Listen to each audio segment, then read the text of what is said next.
Personal financial skills are the focus of a new educational framework developed by the Australian Securities and Investment Commission for both primary and secondary schools, to be brought in by the end of this year.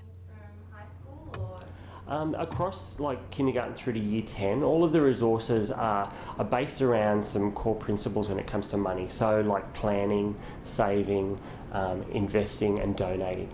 And so depending on the year within the school, the resources are tailored to meet the needs of those specific students.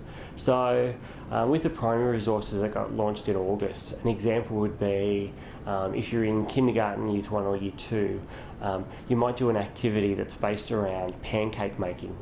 And it's a story of a young girl called Ava, and she decides that she's going to make pancakes, and it introduces the concept of fundraising. And through that practical example, children get to understand fundraising, but also the value and the different denominations of money. And so just some of those basic concepts get introduced at that early age. These Year 12 students are about to sit their final HSC exams.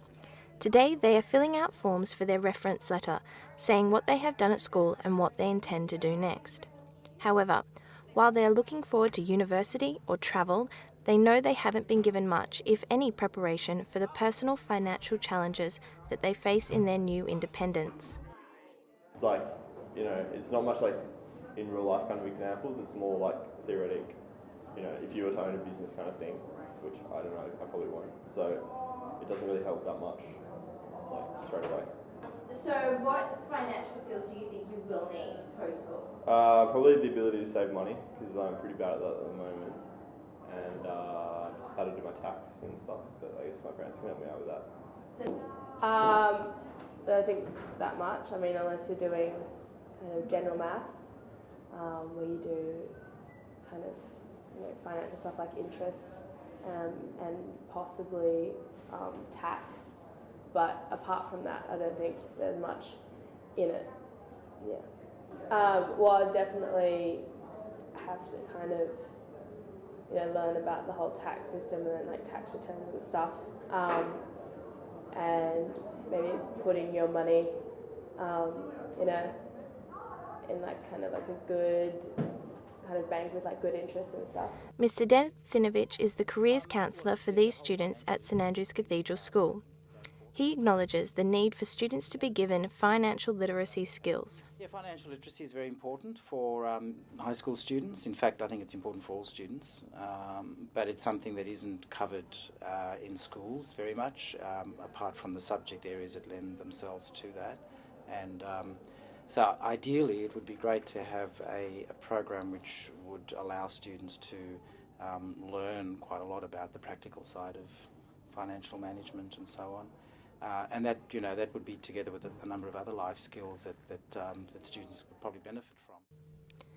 For young people who have already finished high school and are experiencing the financial challenges that come with university study, some tertiary institutions do offer assistance. Ben Alfreds is a Senior Policy Officer in the Scholarships Office at the University of Sydney. He advises that a lot of the financial assistance his office provides is for unexpected expenses that students are often not aware of or prepared for. Some of the main reasons that people would come in. The main reasons are typically for students is moving expenses if they're living away from home to study, because let's say that a person's receiving a Centrelink payments are ab study, off study or youth allowance, and they're combining that with some casual or part-time work. If they're having to move in a situation where it's beyond their control, say the property they're living in is sold or whatever, or anything like that, they're having to move out, the ability to come up with $1,000 at least to be able to cover a bond and their moving expenses is generally beyond that group. So that's a large part of it. The other main parts are for computer or IT purchases or textbooks, and costs for compulsory placements as part of students' courses.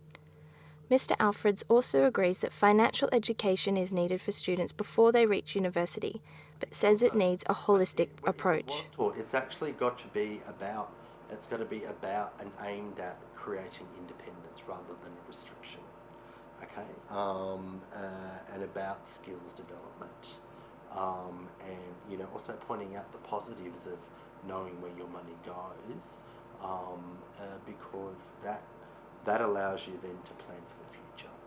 Okay? You know, you can't plan to do nice things without being able to pay for it, and that's not going to. I mean, that's certainly going to be the case if you're a student at uni on a low fixed income, but it's the same case as you go through life. So. This is Kate Burgess for Study Break.